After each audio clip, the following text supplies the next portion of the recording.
eto, kararating lang itong thermos. So, open natin kung okay ba, buo ba ito. So, let's go!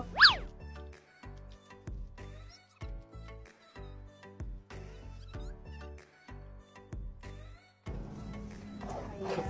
Wow. Very aesthetic. Wow! Tapos ito. Ayan.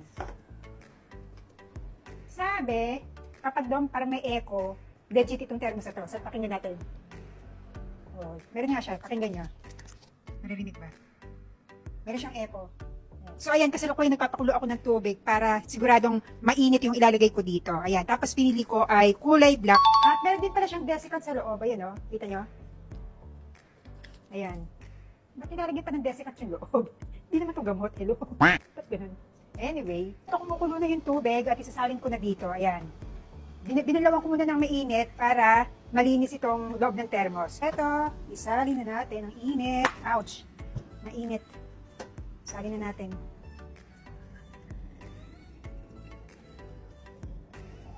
Ayun. Masyado siyang madami. 1 litro nga lang ang capacity niya. Ayan. Hanggang dyan lang siya. Tapos, takpan natin. Paganto pala yun. Paganto. Ayan. Ayan. Ganon.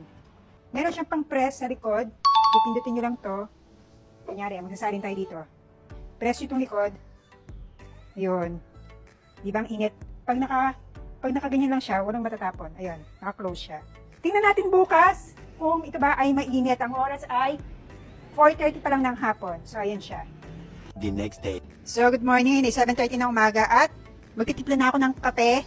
At ngayon tingnan natin kung ito bang tubig na nandito sa binili kong thermos ay mainit pa rin. So, tingnan natin. Pindutin lang siyang ganyan.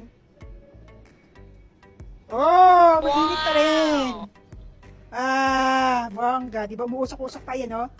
Baka sabihin nyo, medaya, ayan, no? Umuusok-usok pa. Oh, di ba mainit pa rin. Bongga. At ngayon inumin na natin. Mainit! Oh, di ba, bongga. Akala ko malamig siya, pero hindi, mainit pa rin, umuusok-usok pa rin, ayan, o.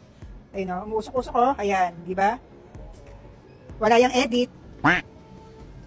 Sa mga bibili ng thermos, marerecommend ako ito sa inyo dahil, ayan, kinabukasan nga at ngayon nga, mainit pa rin yung tubig, akala ko nga malamig na siya kasi parang ang liit lang dito, tapos napaka-simple lang, pero hindi, mainit pa din siya, tapos ayan, kakaiba siya kasi nga very aesthetic. At sinubukan ko nang bumili nito kasi nga, ito yung dati naming thermos na talaga namang konti na lang, talagang susuko na, ayaw lang namin isuko.